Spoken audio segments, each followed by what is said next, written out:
Jewish racial extraction. You don't have any racial, cultural, spiritual, or ethnic connection to this god of the sand. So I find it very interesting that Christianity has had such a sway over Western culture when the god that they're worshiping has nothing to do with most of the people that are his biggest advocates. Whether you're of European extraction, Asian, Latino, or Eastern Europe, it's like almost nobody other than the ancient Jewish traditions have any connection to Yahweh. Yet he has become the prima facie, the primary daemonium, the dominant paradigm of all spiritual ideas. And as within Christianity, all spiritual religions practice and believe the same thing, and it is this, from a satanic perspective, and that is monastic reunification with the objective universe. That is, the way to partake in the power of God is to give up of one's mind and one's spirit and one's unique personal identity so that one can supposedly share in this greater power. If you have no mind and unique personal identity, you can't know that anything is happening. Therefore, you are simply dead. The Satanist, on the other hand, wishes to continually refine his consciousness, refine his psyche-eccentric personality, like the sphere, which can, through an understanding of phi and pi, become continually more round. Perhaps this is a bad example, but more spherical. We wish to refine our minds and our spirits and our intellects to an even greater and greater degree, becoming even more unique within the concept of the mechanical universe, not less identifiable. Spiritual religions wish you to become more like the mechanics of the universe and less unique. This was the sin of Lucifer, supposedly, because he didn't want to be part of the body of God. He wanted to be a God, his unique own personal redeemer. You know, for good or for evil, he was perfectly willing to accept his own, personal responsibility for his own actions. So Christianity to us is seen as a retardant to magical power, not as an additive. All right, well, let's go to the call and see what the radio listeners are thinking about on this topic and whatever else is on their mind. So let's break open the phone call, and I'll warn you now, you guys, be careful. Satanists are the most wonderful people until you cross them. So please, don't challenge. Let's bring it on and bring it nice. Go ahead, caller. Are you on there? Yeah, I'm on here. All right. There? Yes. You're on with Rex and Freeman. What's going on? Talking with Rex Church about Satanism. Yeah, you know what? I love the show, man. This is the second show, and I'm digging it. It's awesome. And keep on with your good work, dude. Rex. I just wanted to tell you, I consider myself a Christian, but I don't disagree with anything you say. I think you're really knowledgeable. And what I would like you to actually talk about is the perversion of what Christianity has done with the belief in God. Because what I've come to find, I've been studying it for about the past 5 years, really in depth, is that there was many gods in which, like the sun god, the moon god, or even El, being Saturn, that are worshipped within Judaism. And, you know, a lot of Christians especially think that they're monotheistic, when really they're polytheistic, especially when talking about the Trinity. And, you know, I think that the church has mostly perverted people's idea of what it is to worship God. And I agree also with the idea that Jesus Christ tells you to sacrifice your own needs unto the world, and that the world is so full of sin that it must be destroyed. And I just think that's bizarre. Can you please speak to that? Yes, thank you for your question. I think you definitely thought about these things. By sacrificing yourself to a world full of sin, I think you're becoming an arbiter of evil. Therefore, you're kind of canceling out that which you're supposedly doing, which is supposed to be a holy act. So again, that seems to illustrate the kind of of double standard and hypocritical attitude that you find within Christianity. Christianity, despite the fact that it has treated women so badly through history, the Apostle Paul, he hated women, nevertheless preaches a feminist idea about spirituality.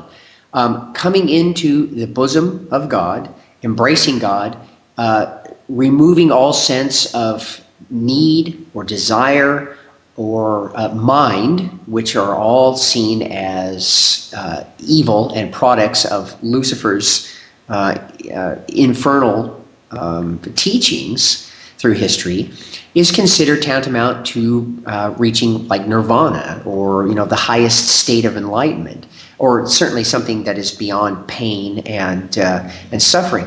Well, pain and suffering is all part of life and part of experience. If you're feeling nothing, then nothing is happening. I feel that this embrasure, this desire to give up everything that you have, is kind of like a returning to the womb. It is to see this kind of soft, selfless kind of warming, embrasure where personal responsibility no longer is part of any kind of paradigm in which you're living. So despite the fact that, that the Christian church, as I said, has hated women, they preach this idea that you must return back into the womb as opposed to moving outward and becoming even more unique and direct with your experience in the universe. So it's held this double standard so long through history that you can't help but look at it and say, this has got to be, the most despicable thing that has ever been part of human history. It did bring on the Dark Ages, I'll tell you that much. Well, we're coming up on another break. And I want to get Rex into your Ragnarok engine. What is its purpose, and what do you plan on doing with it in 2012? And then maybe after that we could take a few more calls or get into some more topics that should blow some minds out there. So this is the Free Zone with your host Freeman and my special guest, Diabolus Rex Church. We'll be seeing you on the other side on the Free Zone Oracle broadcast. All right. We are working into the last half hour of the Free Zone here on Oracle Broadcasting Network. And I have my very special guest, Magister Templi of the Church of Satan, Diabolus Rex Church. And we're going to get into some techno magic and an understanding of the Ragnarok engine that Rex is building. Now, Rex, I'm really curious as to what you plan on doing with this thing in 2012. Well, 2012 has been marked in the Mayan calendar as the end of what could be called the Wereld, the ending of the age of man. And I don't really see that as an end of his physical existence. I see this as a paradigm shift from a specific type of thinking, a specific mental energy wavelength into a new one. And it is my goal with my creation to add influences to this new form of thinking, something that I think that will propel us into an even greater state of development. I don't do this necessarily for mankind. I'm certainly not a very moralistic or a being that's overtly concerned with humanity. I like people on an individual basis, though I generally don't like groupthink. But I'm creating it mostly, for the reason that I'm simply compelled to do these type of things because I'm an artist and I feel drawn to it. I don't even completely understand all the reasons until it's actually been put together, and it is a tremendously complex project that is taking a lot of time, and everything that I have is, monetarily to see it realized. Now, where are you hoping to set this thing up? Well, it's huge. It's got a really large physical footprint. It's over 14 feet long. It's over 7 feet wide. It has a weight of over 50,000 pounds. Wow. It looks kind of like a huge trapezoidal base with a ring and a ball configuration which turned through the middle of it. It's been my desire to be able to show this in a sacred site. Actually, I wanted to go through several of them in a specific configuration that I think would have magical import. Here in the Northwest, I mean, we are replete with magical power spots. And in Washington, there is a military kind of place called the Mary Hill Stonehenge. It's kind of a war memorial, and it is a direct mock-up of the Stonehenge in Europe, except it's it's complete. It's not in a dilapidated condition such as the one in England.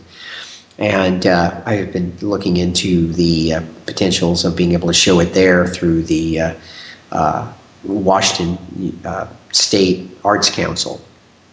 I think if they understood the complete reasons I want to do it, they might shut me down. So I have to use a little bit of subterfuge in my presentation for why I want to do it. So anybody that's listening out there, shh. Absolutely. Let's keep this one under the wire. Now, okay, our leaders seem to be very much adversarial forces and quite evil. And this idea, you made me think of the Guidestones, the Georgia Guidestones, and the ideas of eugenics and the killing off of 2/3 of the population. How do you feel about that? Well, no one can deny that the greatest problem facing the earth is, and every single political aspect, whether it is socio-political, psychological, oriented around commerce, or the environment, can all be delineated down to one great specific problem: too many people. Our planet produces overtly, abundantly, and without excess effort. I have my own, political ideas about things such as, being worthy of being allowed to have children. In other words, it being instead of being a right, it would be a privilege. But without going into these politics, if we were allowed to have the governing body that's in position and power right now to be the controlling people who make that decision, the offspring are going to be completely inept. I believe in, as a Satanist, I believe in a meritocracy. Merit, not inherit. If you get something, it's because you deserve it. You worked hard. You have the proper mind and ability to be able to come up with those things which add to culture and to history, not simply turning the heartbeat into a fetish, but because you definitively have something to offer. That doesn't even matter, even if you're a garbage collector or somebody who digs ditches. I mean, if you have a function and you're fulfilling it to the highest degree, even that's considered in certain disciplines as a holy act. On the other hand, we're looking at these people whose simple reason for being able to control things is monetarily based. And to me, that is corruption and that is prostitution.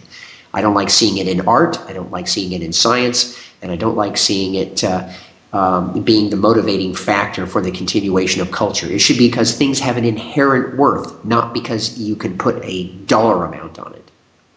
Oh, I wholeheartedly agree with everything you just said. Absolutely. So that sometimes means making some difficult decisions, but it should be done dispassionately. It should be done because of love of that which has worth, not because of hatred of the offending party. If you have a garden and it's full of roses and it also has weeds, the iron gardener goes through and tends the weeds lovingly, gives them water, allows them access to sunlight and to nutrient-rich fertilizer. When he goes through and he picks the weeds out, he's not doing it because he hates the weeds. He's doing it because he loves the roses. Even though the weeds think that they're of the same value, simply because they're sharing the same soil, they're still completely incompatible with being able to understand the nature of beauty. Not because they don't want to understand it, but because they weren't meant to understand it. Knowing thyself to me is the most important thing, and then fulfilling that function by virtue of that knowledge. Well, what are your thoughts on good and evil? I believe they're different things for different people. I should state from the beginning that we have a social contract with our fellow manimals, and in vertical